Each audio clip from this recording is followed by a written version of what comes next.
Breakup sad love story. ये बात उस वक्त की है जब मेरी और रुचि की बातें कम होने लगी थी। मैंने रुचि को कई बार पूछा कि तुम आजकल क्यों तुम मुझसे बात कम करती हो, कोई प्रॉब्लम है क्या, कोई परेशान कर रहा है क्या। लेकिन रुचि ने मुझे कुछ नहीं बताया। फिर एक दिन रात को 11:30 बजे मुझे रुचि की याद आ रही थी और मैंने सोचा क्यों ना उससे बात कर लूं। जब फ़ोन किया तो उसका फ़ोन बिजी था। मुझे बड़ी हैरानी हुई कि इस समय उसका फ़ोन बिजी क्यों है। मैंने 2-3 बार ट्राई किया लेकिन फिर भी बिजी था। थोड़ी देर बाद रुचि का फ़ोन आ गया और उसने कहा कि उसकी फ्रेंड नेहा का फ़ोन था और वो कल की कॉलेज असाइनमेंट के बारे में पूछ रही थी। मुझे थोड़ा शक हो चुका था कि रुचि किसी और से बात कर रही थी।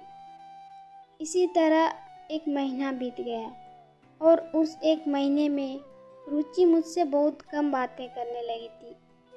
ये बात अब मुझे खटकने लगी थी।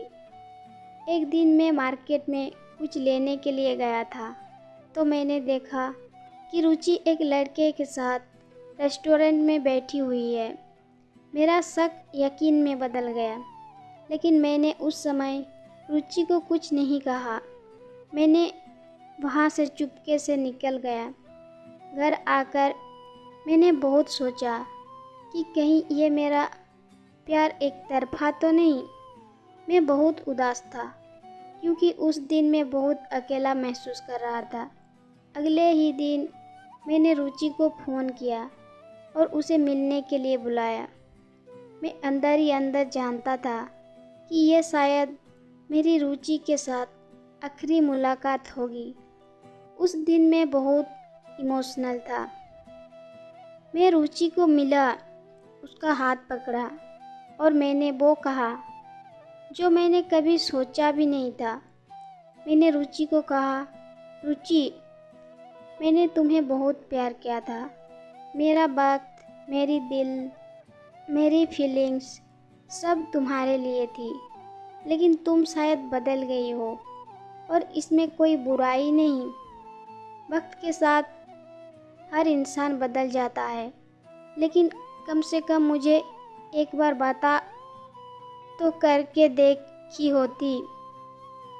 खैर, तुम्हें पता है कि तुम्हारा अफेयर किसी और के साथ भी है और इसलिए मैं चाहता हूँ कि तुम मेरे इस बंधन से आज़ाद हो जाओ। मैं नहीं चाहता कि मेरा दिल टूटने के डर से मुझे कुछ ना कह पाओ। इसलिए आज मैं तुमसे कहने आया हूँ, रुचि, आज के बाद मैं तुम्हें कभी नहीं मिलूँगा। और हाँ, मैं तुम्हें तुम्हारी ज़िंदगी के लिए शुभकामनाएँ देता हूँ और चाहता हूँ कि तुम ज़िंदगी में हमेशा खुश रहो। रुचि बिना कुछ बोले मेरी बातें सुन रही थी। शायद उसे पता था कि मुझे उसके अफेयर के बारे में पता चल चुका है।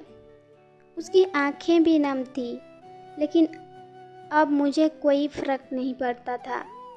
उस दिन मैंने सीखा कि जो तुम्हारी खामोशी नहीं पर सुन सकता, वो तुम्हारे लफ्ज़ भी कभी नहीं सुन सकता। कभी किसी को इतना प्यार मत करो कि वो तुम्हारी ज़िंदगी बन जाए।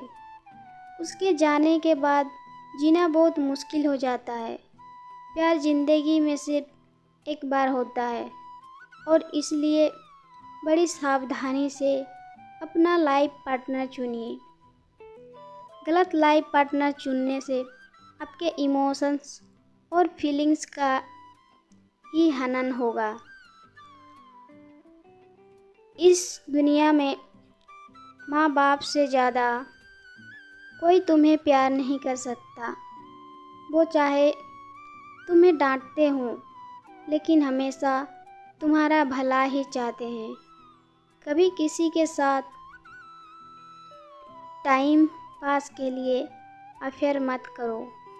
दूसरों के इमोशंस और फीलिंग्स के साथ खेलने का तुम्हें कोई हक नहीं। लोग वादे तो करते हैं लेकिन तोड़ भी बड़ी आसानी से देते हैं।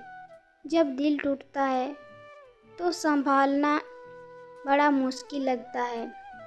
ऐसा लगता है कि ज़िंदगी रोज़ मौत दे रही हो।